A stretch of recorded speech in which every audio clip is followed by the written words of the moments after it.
Dans un petit village reculé, perdu au milieu des forêts sombres, une vieille légende était chuchotée de génération en génération. Elle parlait d'une présence terrifiante, d'une silhouette féminine vêtue d'une robe noire comme la nuit, que l'on appelait la Dame en Noir.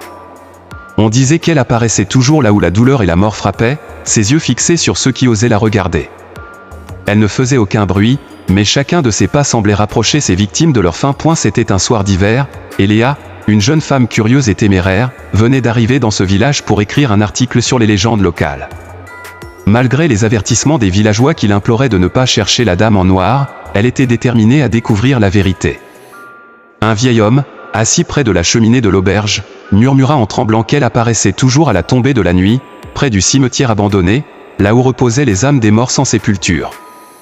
La nuit venue, Léa s'arma de courage et se dirigea seule vers le cimetière. Le vent glacial sifflait entre les arbres, et le silence était si profond qu'elle entendait chaque battement de son cœur. Les tombes oubliées semblaient s'étendre à perte de vue, et une brume épaisse recouvrait la terre. Elle avançait doucement, scrutant les ténèbres autour d'elle, jusqu'à ce que, soudain, une silhouette apparaisse au loin, immobile au milieu de la brume. Léa sentit son souffle se figer. La silhouette portait une longue robe noire, tellement sombre qu'elle semblait absorber la lumière. Ses cheveux flottaient doucement autour d'elle, et un voile couvrait son visage. Lentement, elle se tourna vers Léa, révélant des yeux sombres, vides, deux abysses qui semblaient aspirer l'âme de quiconque osait les regarder. Paralysée par la peur, Léa sentit une étrange pression autour de son cœur, comme si une main glacée l'agrippait. La Dame en Noir s'avança, sans un bruit, glissant sur le sol. À mesure qu'elle approchait, Léa pouvait sentir une odeur de terre humide et de fleurs fanées. Elle essaya de reculer, de crier, mais aucun son ne sortit de sa bouche. Son corps refusait de bouger, comme pris dans un piège invisible. La Dame en Noir leva alors une main pâle, translucide, et l'approcha du visage de Léa. Quand elle revint à la réalité, la Dame en Noir était toujours là, la fixant de ses yeux vides. Dans un murmure à peine audible, elle prononça des mots dans une langue oubliée. Léa comprit alors que la Dame en Noir était un esprit tourmenté, condamné à revivre les horreurs de sa propre mort et à les transmettre à ceux qu'elle rencontrait. C'était son châtiment, et elle voulait que Léa en souffre autant qu'elle. Dans un dernier effort, Léa parvint à fermer les yeux, suppliant intérieurement pour que cette vision disparaisse. Quand elle les rouvrit, la Dame en Noir s'était évanouie dans le brouillard. Léa, tremblante, prit ses jambes à son cou et courut aussi vite qu'elle le pouvait hors du cimetière, son cœur battant à tout rompre. De retour au village, elle raconta son expérience aux habitants, mais les paroles qui franchissaient ses lèvres semblaient vides, comme si elle-même ne pouvait se souvenir précisément de ce qu'elle avait vu. Quelques jours plus tard, Léa quitta le village, persuadée que son aventure était derrière elle. Cependant, une ombre noire semblait la suivre partout où elle allait. Dans les miroirs, dans les reflets des fenêtres, elle apercevait parfois cette silhouette spectrale vêtue de noir. Des cauchemars hantèrent ses nuits, et dans chacun d'eux, la Dame en Noir était là, observant, attendant, comme si elle n'avait jamais quitté son esprit. Léa comprit alors que personne ne pouvait réellement échapper à la Dame en Noir.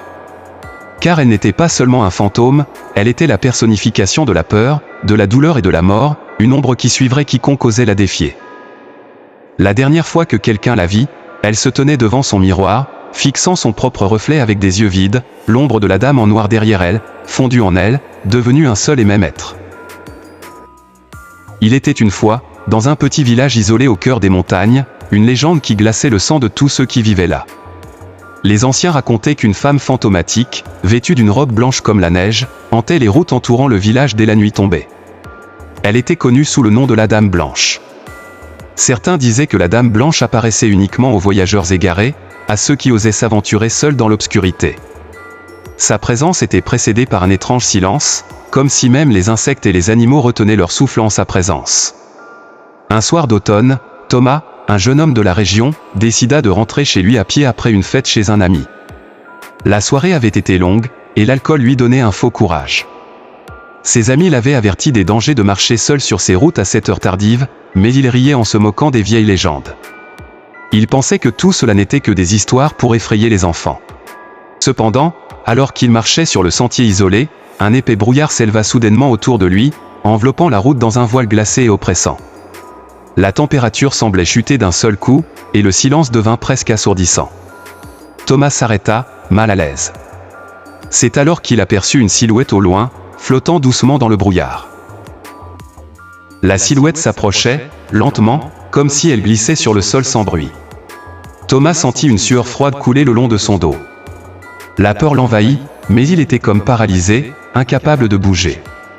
Plus elle approchait, plus il distinguait ses traits, une femme pâle, ses yeux vides fixant le néant, ses longs cheveux noirs flottant autour d'elle comme un voile de ténèbres.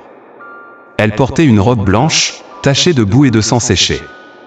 « Thomas » murmura-t-elle d'une voix spectrale qui résonnait comme un écho dans sa tête. Il sentit son cœur battre de plus en plus fort. Comment connaissait-elle son nom? Avant qu'il ne puisse réagir, elle tendit sa main glaciale vers lui, l'agrippant avec une force inattendue.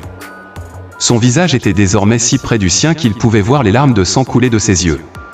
« Pourquoi m'as-tu abandonné » chuchota-t-elle d'une voix brisée.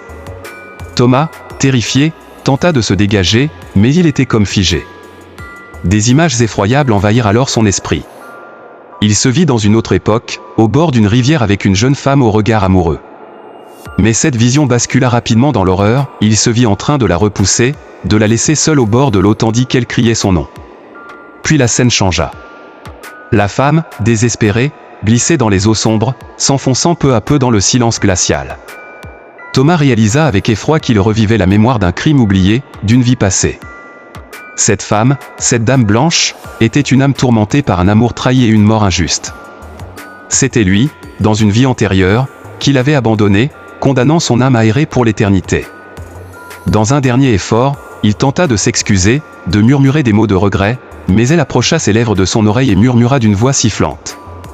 « À jamais, tu es le mien. » Et dans un hurlement déchirant, elle disparut, laissant Thomas seul, tremblant, glacé.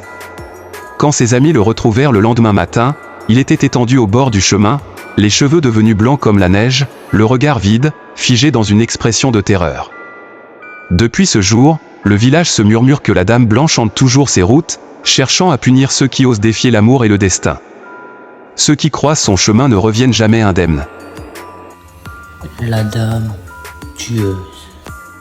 Par une nuit de pleine lune, dans un petit village perdu au milieu des bois, les habitants chuchotaient à voix basse le nom de la Dame tueuse. Personne ne savait vraiment qui elle était ni d'où elle venait, mais on racontait qu'elle apparaissait toujours quand quelqu'un était rongé par la culpabilité.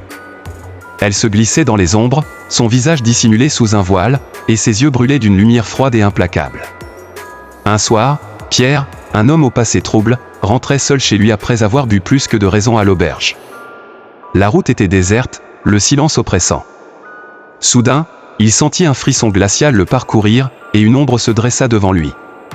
C'était elle, la Dame tueuse, sa silhouette fine et rigide comme un cadavre, un sourire glacial sur les lèvres. « Pierre » murmura-t-elle, sa voix comme un écho venu d'outre-tombe. Le cœur de Pierre se serra. Il se souvenait alors du crime qu'il avait commis des années auparavant, un secret enterré dans les profondeurs de son âme. La dame s'avança lentement, et avec chaque pas, il sentait la culpabilité et la terreur grandir en lui. « Je suis venu te réclamer. » Paralysé par la peur, Pierre tenta de crier, de fuir, mais ses jambes refusaient de bouger. La dame étendit une main glacée vers lui, effleurant son cœur. Aussitôt, son corps se figea, et il s'effondra au sol, son visage figé dans une expression de terreur éternelle. Le lendemain, on le retrouva étendu sur le chemin, le regard vide. Les villageois comprirent qu'il avait croisé la Dame tueuse et que, comme tout ce qu'elle venait chercher, il n'avait eu aucune chance de s'échapper.